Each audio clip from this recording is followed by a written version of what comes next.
समुच्चयों का वेन आरेख या फिर वेन डायग्राम ऑफ सेट्स। तो जो वेन आरेख होता है यह किसी समुच्चय का चित्रात्मक प्रतिरूपण है। उदाहरण के तौर पर यदि हम एक समुच्चय ले लें A इक्वल टू 1, 3, 5 एंड 7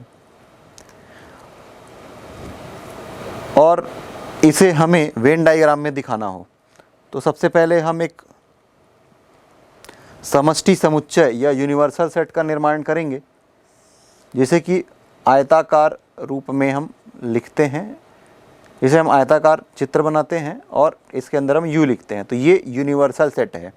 उसके अंदर एक सेट है A, तो मान लेते हैं कि ये एक सेट है A और इसमें अवयव है 1, 3, 5 और 7। तो ये इस समुच्चय A का वेन डायग्राम है। चलिए इस पर एक प्रश्न लेकर के चलते हैं। U इक्वल टू 1, 2, 3, 4, 5, 6 और 7 ये एक यूनिवर्सल सेट या फिर समष्टि समुच्चय दिया गया है और इसके उपसमुच्चय एक दिया गया है A इक्वल टू 1, 3, 5, 7।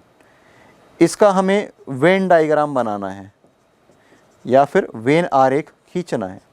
तो देखिए, पहले तो हम एक समष्टि समुच्चय या यूनिवर्सल सेट बना लेते हैं।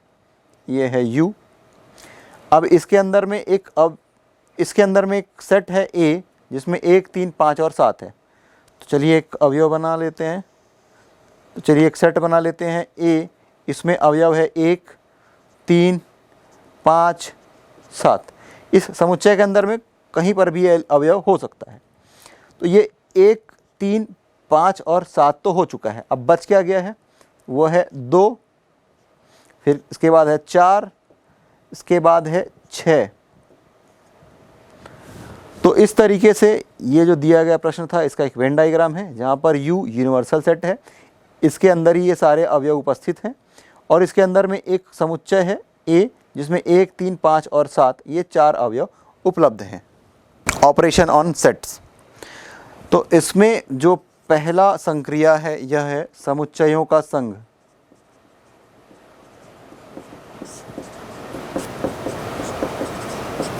या फिर यूनियन ऑफ सेट्स।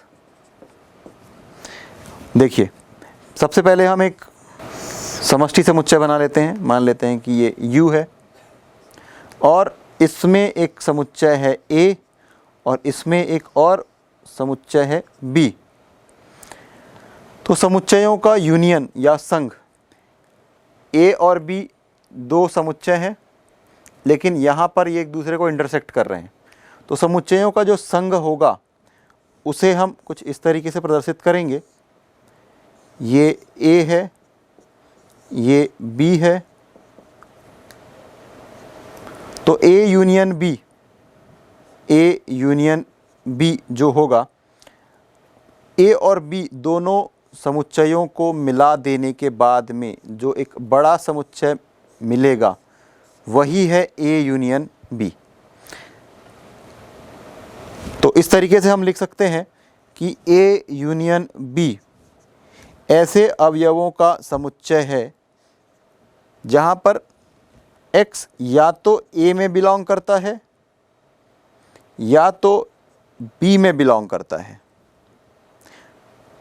देखिए, अगर अवयव यहाँ पर है तो ये सेट A में उपस्थित है, अगर अवयव यहाँ पर है तो वो सेट B में उपस्थित है और अगर अवयव यहाँ पर है तो वो सेट A में भी है और सेट B में भी है।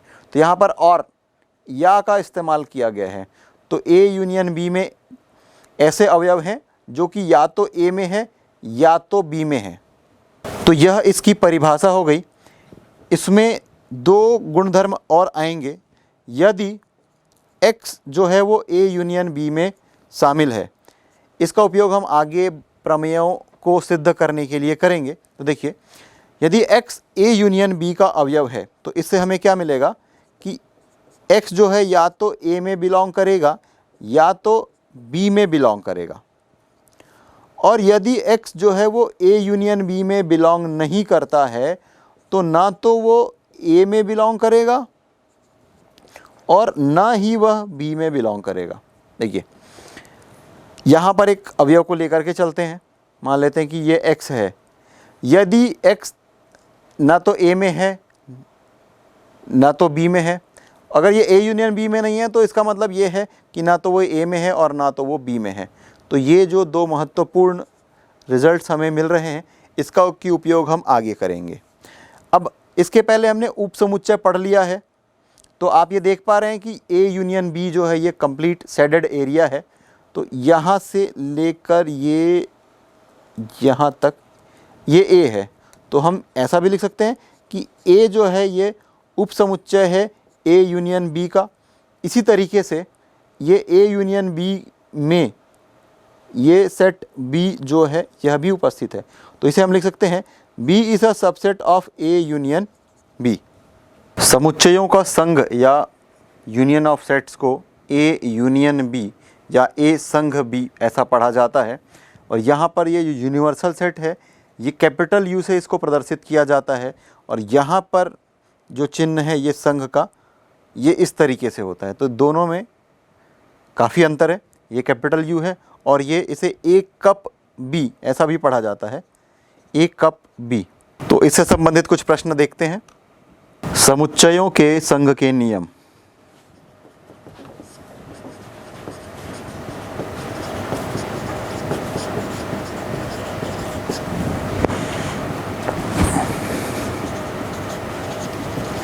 Loss of union of sets. तो आप लोगों ने समुच्चयों का संघ कैसे लिखा जाता है या फिर समुच्चय के संघ में कौन कौन से अवयव शामिल होते हैं ये आपने देखा है। तो इससे संबंधित कुछ नियम हैं जिसे हम देखेंगे और उसका प्रूफ भी देखेंगे। यदि A, B, C दिए गए समुच्चय हों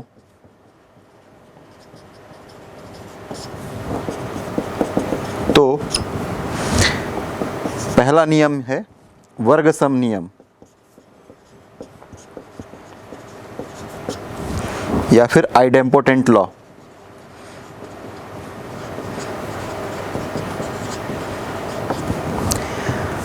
इसमें यह कहा जाता है कि A यूनियन A जो होगा ये सेट A के बराबर होगा। तो इसे हम सिद्ध करते हैं।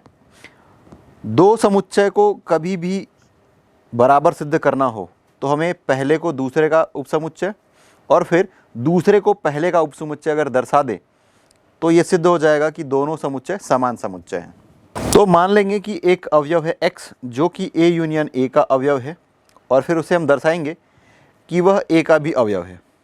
इससे हमें एक समीकरण मिलेगा। फिर दूसरी स्थिति में हम ये लेकर के चलेंगे कि x जो है वो A का अवयव है, उससे हम दर्शाएंगे कि वह A यूनियन A का अवयव है। इससे हमें दूसरा समीकरण मिलेगा और दोनों समीकरण से हम कंक्लूजन पर पहुंच जाएंगे कि A union A equal to A होगा। चलिए तो लिखते हैं, मान लीजिए x A यूनियन A का अवयव है,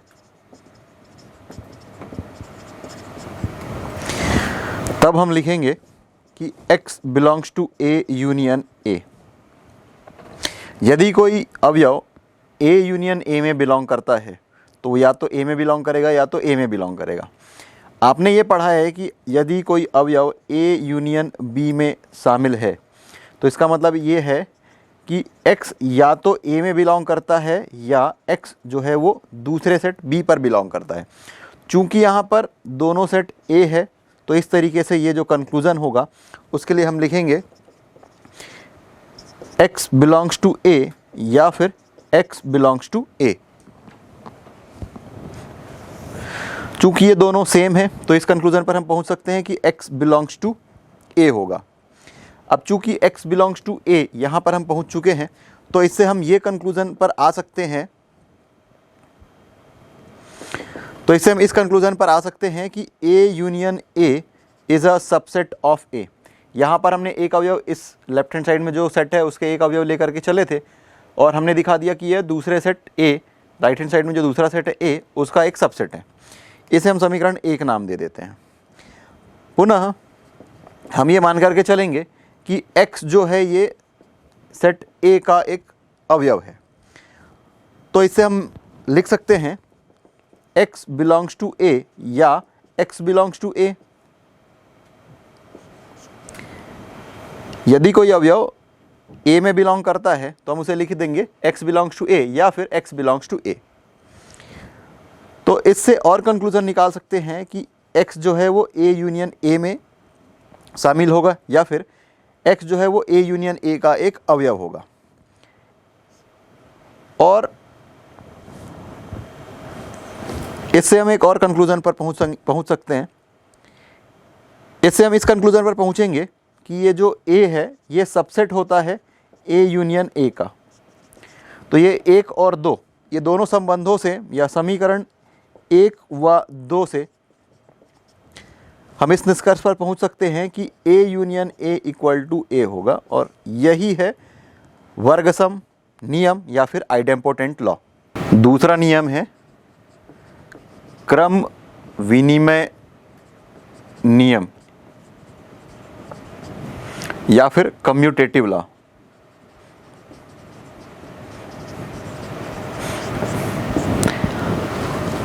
इसमें यह होता है कि A यूनियन B जो होता है ये B यूनियन A के बराबर होता है। यह क्रम विनिमय नियम है। तो इसे हम सिद्ध करेंगे। सिद्ध करने के लिए फिर हम यही करेंगे कि एक अवयव ले लेंगे जो कि A यूनियन B में शामिल है या A यूनियन B का एक अवयव है, और फिर उसे हम दिखाएंगे कि वो B यूनियन A का भी एक अवयव है। इससे पहली स्थिति बनेगी। फिर दूसरे में हम एक अवयव लेंगे जो कि B यूनियन A में शामिल है या अवयव है B यूनियन A का, और उससे हल करते हुए हम पहुंच जाएंगे कि वह अवयव A यूनियन B का एक अवयव है। तो इस तरीके से पहले और दूसरी स्थिति से हम यह सिद्ध कर पाएंगे, जैसा कि हमने पहले वाले प्रूफ में देखा था।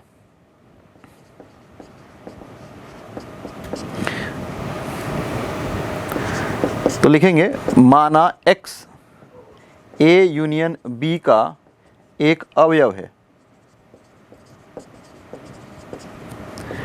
तो लिखेंगे x belongs to A union B। जब भी x belongs to A union B होगा तो इसका मतलब ये है कि x या तो A में बिलोंग करेगा या तो वह B में बिलोंग करेगा। अब इन दोनों का अगर हम ऑर्डर चेंज कर दें तो हम क्या लिख सकते हैं, x बिलोंग्स टू B या फिर x बिलोंग्स टू A। इससे इस निष्कर्ष पर पहुंच सकते हैं कि x belongs to B union A। देखिए, जब x belongs to A union B था तब या तो वो A में शामिल होगा या तो B में शामिल होगा। इसको हमने रिवर्स कर दिया तो यहाँ से हमें मिल गया x belongs to B union A। और इससे यह कंक्लूजन निकलेगा कि A यूनियन B जो है ये सबसेट है B यूनियन A का। हमने A यूनियन B का एक अवयव लिया था और हमें वो मिला कि वो B यूनियन A का भी एक अवयव है। तो इस तरीके से A union B is a subset of B union A। इसे हम समीकरण 1 नाम देते हैं। अब फिर पुनः हम यह मान करके चलेंगे कि x जो है वो B यूनियन A का एक अवयव है। तब हमें मिलेगा x बिलोंग्स टू B या फिर x बिलोंग्स टू A। तो यहाँ से इन दोनों का अगर हम क्रम चेंज कर दें तो हम लिख पाएंगे x बिलोंग्स टू A या फिर x बिलोंग्स टू B। अब इससे यह कंक्लूजन आएगा कि x belongs to A union B। यदि कोई अवयव या तो A में है या तो B में है तो जाहिर सी बात है कि वो A यूनियन B में भी शामिल होगा या A यूनियन B का एक अवयव होगा। तो इससे यह कंक्लूजन निकलता है कि हमने एक अवयव लिया था B यूनियन A में और वो हमें मिल रहा है A यूनियन B में। तो कंक्लूजन यह है कि B union A is a subset of A union B। ये दूसरा संबंध है या समीकरण है। तो समीकरण 1 व 2 से हम इस निष्कर्ष पर पहुंच सकते हैं कि A यूनियन B जो होगा ये B यूनियन A के बराबर होगा, और यही है क्रम विनिमय नियम या फिर कम्यूटेटिव लॉ। तीसरा नियम है साहचर्य नियम।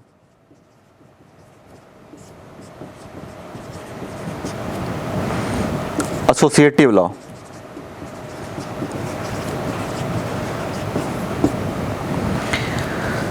तो इसमें यह कि A यूनियन B का यूनियन अगर C से लिया जाए तो हमें A यूनियन और बी यूनियन सी का यूनियन यदि ए से लिया जाए ये इसके बराबर होगा। यह है सहचार्य नियम। तो इसके लिए भी यहाँ पर देखिए कि दो अलग अलग सेट हैं, इसे हमें इक्वल दिखाना है।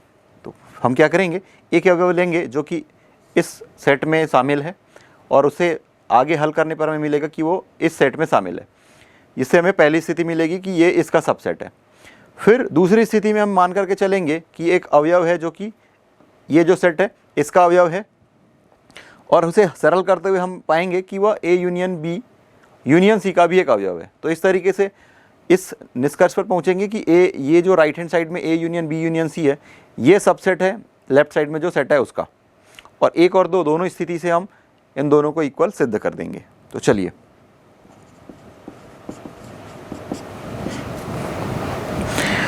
तो माना x जो है वो a यूनियन b का यूनियन c का एक अवयव है।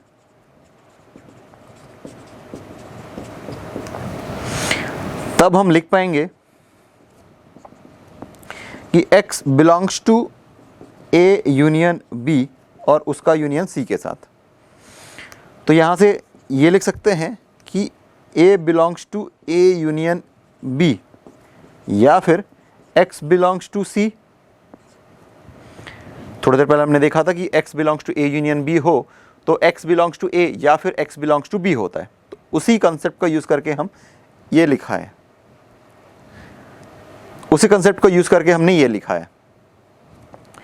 अब फिर यहाँ से हम लिख सकते हैं x बिलोंग्स टू a या फिर x बिलोंग्स टू b, और ये ब्रैकेट में है, या x बिलोंग्स टू c।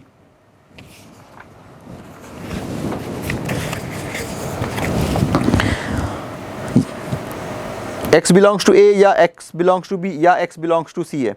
तो ये जो ब्रैकेट है इसे हम शिफ्ट कर देते हैं लास्ट के दो टर्म पे। तो हम लिख पाएंगे x बिलोंग्स टू a या x बिलोंग्स टू b या x belongs to c। Bracket को चेंज करने से या शिफ्ट करने से कोई फ़र्क नहीं पड़ेगा, इस वजह से हमने यहाँ पर जो ब्रैकेट था उसे इस तरफ शिफ्ट कर दिया है। तो यहाँ से हम इस कंक्लूजन पर पहुँच सकते हैं कि x बिलोंग्स टू a या फिर x belongs to b union c। x belongs to b या x बिलोंग्स टू c होगा तो उससे हमें मिलेगा x belongs to b union c। अब देखिए ये एक सेट है और ये एक सेट है, तो इससे कंक्लूजन ये निकलेगा, तो इससे ये निष्कर्ष निकलेगा कि x belongs to a union b union c। तो यहाँ से हम लिख सकते हैं कि एक अवयव हम यहाँ से लेकर के चले थे और हमें वो इस सेट पर मिला है।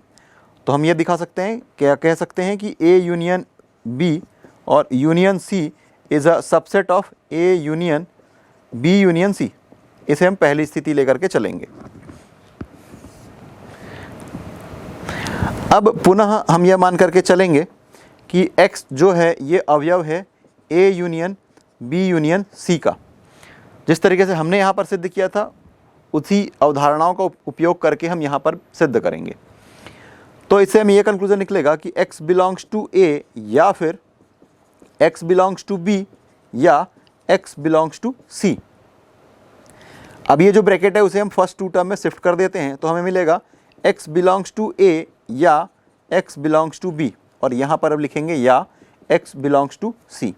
यह जब स्थिति होती है तब x जो है वो a यूनियन b में शामिल होता है। अब लिखेंगे या x belongs to c।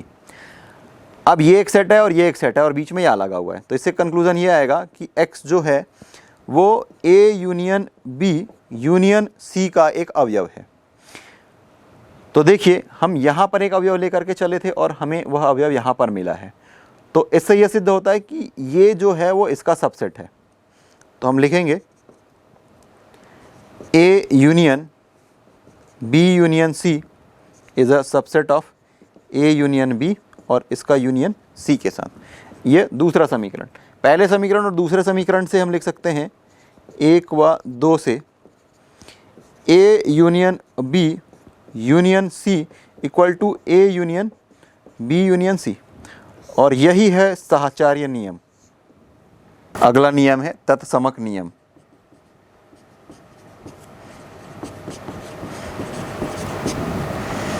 Identity law.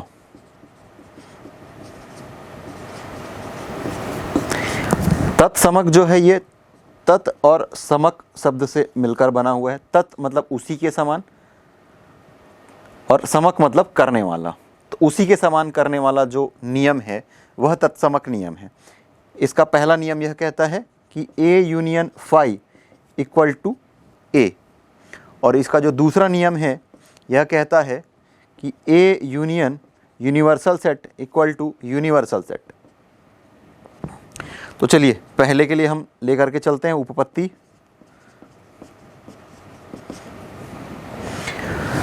तो इसके लिए हम मान करके चलेंगे कि माना x A यूनियन फाई का एक अवयव है।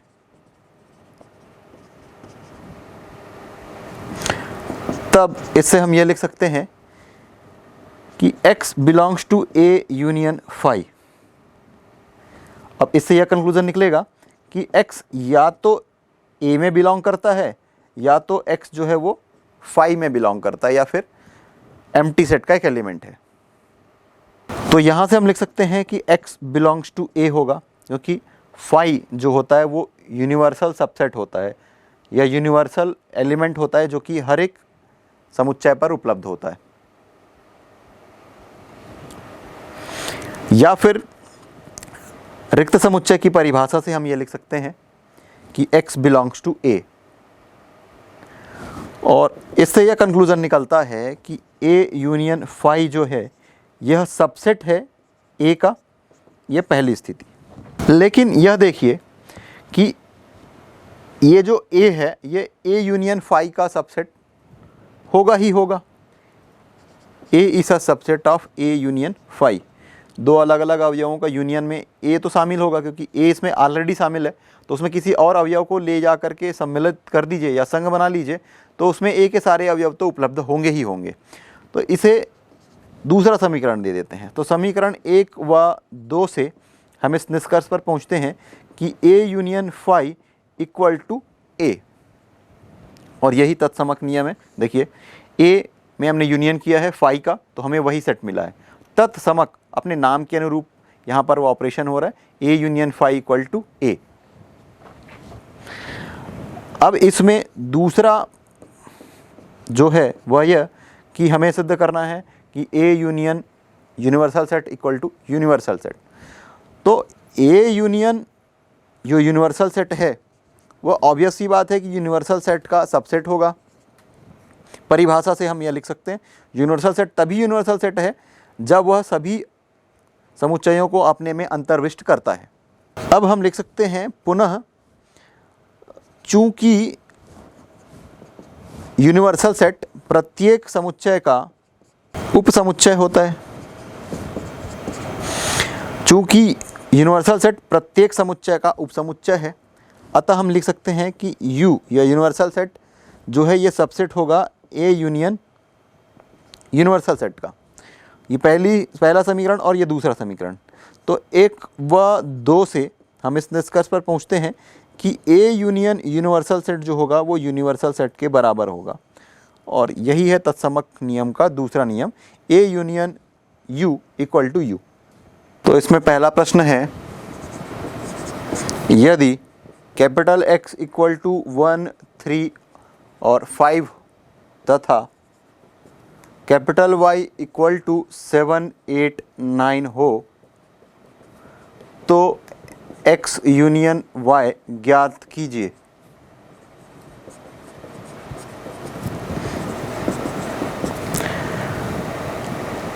देखिए अगर इसे हम एक वेन डायग्राम बनाएं, मान लेते हैं कि ये एक यूनिवर्सल सेट है U, इसमें दो समुच्चय हैं X 1, 3, 5 और Y 7, 8, 9, दोनों में अलग अलग अवयव हैं। ये मान लेते हैं ये X और ये मान लेते हैं Y, 1, 3, 5 और 7, 8, 9। तो इन दोनों को मिला देने पर X यूनियन Y हमें ज्ञात करना है। तो पहली बात ये कि दिया गया है X बराबर 1, 3, 5 और Y बराबर 7, 8 और 9। तो x यूनियन y में वे सारे अवयव आ जाएंगे जो a में है। a और b दोनों के अवयव को आप एक साथ लिख दीजिए 1 3 5 7 8 9। बस इस बात का ध्यान रखिए कि समुच्चय में अवयवों की पुनरावृत्ति नहीं होती है। तो इस तरीके से यहाँ पर कोई भी अवयवों की पुनरावृत्ति नहीं हुई है। तो जो अभिष्ट उत्तर हमें चाहिए x यूनियन y वो यही है, x union y equal to 1 3 5 7 8 9, ये इसके अवयव हैं। इसमें एक दूसरा प्रश्न है, यदि a इक्वल टू 1 2 3 4 है और b इक्वल टू 3 4 5 6 है तो a यूनियन b क्या होगा। तो अगर इसके लिए भी आप वेन डायग्राम बनाना चाहें तो बना सकते हैं। ये यूनिवर्सल सेट है, 1 2 3 4 ये सेट A में है, 3 4 3 4 ये दोनों समुच्चयों पर है। तो मान लेते हैं कि ये सेट A है और ये सेट B है। तो 3 और 4 ये दोनों समुच्चयों में है, तो इस वजह से ये दोनों के बीच उभयनिष्ठ भाग है, वहाँ पर ये होगा 1 और 2। 1 और 2 को इस सेट में आप कहीं पर भी लिख लीजिए इस स्थान को छोड़कर। इसी तरीके से B में 3 और 4 ये दो अवयव हम लिख चुके हैं, 5 और 6 दो अवयव आपको और लिखने हैं। तो इस तरीके से हम इसका हल लिखेंगे। दिया गया है A इक्वल टू 1 2 3 4 और B इक्वल टू 3 4 5 और 6। तो A यूनियन B जो होगा, सारे अवयवों को एक साथ लिखिए 1 2 3 4 1 2 3 4। अब 3 4 हम यहाँ पर पहले से आ चुका है जो कि इसमें भी है, तो इसे एक बार फिर से लिखने की ज़रूरत नहीं है। आगे जो दो अवयव हैं 5 और 6 इसे लिख दीजिए। तो इस प्रश्न के लिए A यूनियन B होगा 1 2 3 4 5 6।